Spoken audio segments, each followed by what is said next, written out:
Bandara Kertajati terus merugi lantaran sepi penumpang. Bandara terbesar kedua di negeri ini menghabiskan biaya 2,6 triliun rupiah.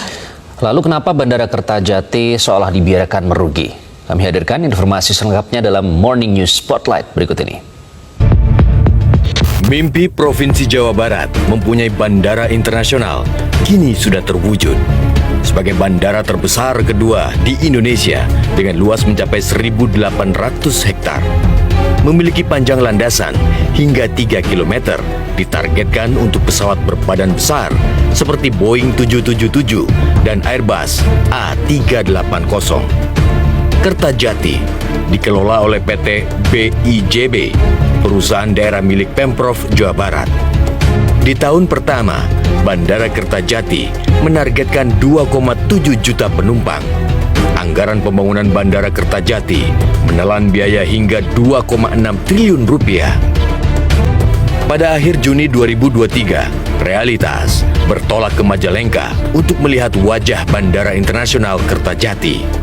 Tepat 5 tahun lalu, Presiden Joko Widodo menaruh angan-angan dan harapan besar. Suasana sepi sudah mulai terasa saat Realitas memasuki bandara. Lahan parkir hanya diisi beberapa kendaraan saja. Selebihnya terdapat pedagang kaki lima dan warga sekitar untuk menikmati megahnya bandara internasional. Di dalam terminal penumpang, tidak terlihat kesibukannya, hanya petugas kebersihan dan karyawan bandara yang kami lihat. Sedangkan untuk rute terjadwal, terdapat maskapai AirAsia tujuan Kertajati Kuala Lumpur yang terbang di hari Rabu dan Minggu. Setelah itu, bandara kembali sepi. Inilah kondisi dari check-in counter di Bandara Internasional Kertajati di daerah Majalengka, Jawa Barat. Saat ini kita ada di check-in counter maskapai AirAsia yang hanya melayani rute penerbangan di hari Rabu dan juga Minggu untuk satu kali penerbangan tujuan Kertajati Kuala Lumpur dan juga sebaliknya Kuala Lumpur Kertajati. Meski hanya ada 2 kali penerbangan selama seminggu, namun bandara ini tetap beroperasi.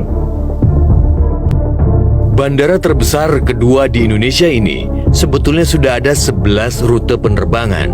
Angan-angan bandara internasional ini nyatanya jauh dari realita. Sepinya penumpang membuat para maskapai undur diri satu persatu karena bisnis yang tidak menguntungkan. Semenjak pandemi, tidak ada lagi penerbangan di bandara ini. Bandara mengalami peningkatan penumpang karena adanya penerbangan haji. Ini dilihat dari data grafik pergerakan penumpang 5 bulan terakhir. Artinya, dalam 5 bulan ini saja, hanya terdapat 788 penumpang saja. Lokasi bandara disebut kurang strategis. Pengamat kebijakan publik Agus Pambagio mengatakan, dipilihnya Kertajati menjadi bandara sudah keliru. Saya sudah katakan dari awal bandara jangan dibangun karena saya tidak baca studi kelayakan, tapi melihat lokasinya saja sudah tidak jelas. Itu bandara di luar kehidupan ya, dan tanah kosongnya sekian puluh hektar baru dipakai sepertiganya. Saya udah ke sana berkali-kali, saya tanya pada pengelolanya, ini mau diapakan? Sepertiga untuk bandara, 2/3 untuk industri. Sudah dibebaskan belum? Mana ada industri mau ke situ kalau tanah belum dibebaskan. Jadi intinya dari desain pemikiran awal itu sudah salah, ya kan? Karena akses ke sana tidak ada. Orang dari Bandung mau ke Kertajati jauh, harus lewat Cipali. Sekarang kan Cisumdawu, tapi kan sudah 5 tahun mungkin bandar itu nganggur. Ya, jadi secara finansial juga tidak menguntungkan. Dengan desain modern dan kemegahannya, Bandara Kertajati kini terus merugi. Bandara tak bisa menghidupi dirinya sendiri. Ini lantaran besar pasak daripada tiang. Tagihan biaya operasional tetap berjalan meskipun sepinya penerbangan.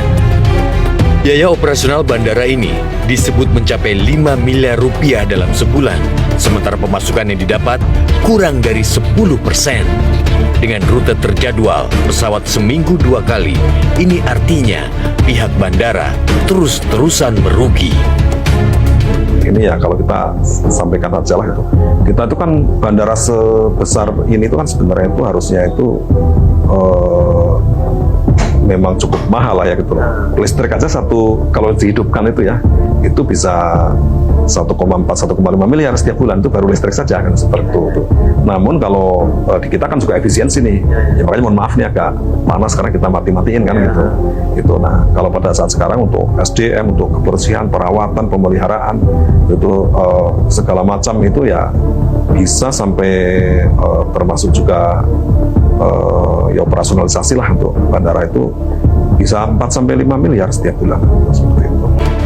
Bandara Kertajati terus tekor sejak diresmikan hingga hari ini.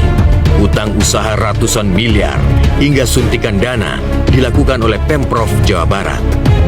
Apa maksud penyelamatan di balik Bandara Kertajati agar tetap bernafas? Boleh jadi, beroperasionalnya Bandara Kertajati meski sepi penumpang dan terus merugi, tak lain adalah untuk meyakinkan para investor perusahaan asing. Memang sekarang ini kita sedang melakukan pencarian mitra strategis tersebut. Sudah ada beberapa yang direkomendasikan oleh Kementerian Perhubungan sebetulnya ke kami. Dan ini kita sedang hitung-hitungan bisnis dan beberapa tahapan seperti melakukan due diligence gitu ya. Dan ya hitung-hitungan bisnis lah semuanya gitu semua. Bandara Kertajati, bandara terbesar nomor 2 di Republik ini. Masyarakat Indonesia bangga pemirsa pada saat Bandara Kertajati resmi beroperasi sejak 5 tahun yang lalu dan standarnya tak main-main, standar internasional. Tapi kenyataannya hari ini ternyata lebih besar pasak daripada tiang, lebih besar pengeluaran daripada pemasukan di Bandara Kertajati. Nyatanya Bandara Kertajati sepi penumpang, bahkan maskapai yang beroperasi di sana satu persatu undur diri. Alasannya apa? Karena tak kunjung untung. Jadi tak salah kalau saat ini kita beri label bandara ini megah tapi mati suri. Kemudian sejauh ini banyak sekali pihak yang beralasan bahwa nanti ada harapan saat tol Cisumdawu sudah bisa beroperasi, Bandara Kertajati bisa lebih ramai lagi nanti. Ada potensinya, tapi tidak ada jaminannya sampai saat ini. Kemarin kita ingat baru-baru ini Bandara Kertajati ramai digunakan untuk penerbangan haji tahun ini. Jadi kesimpulannya ada harapan besar dari masyarakat untuk pemerintah agar cepat tanggap dan tidak membiarkan Bandara Kertajati mati suri terlalu lama.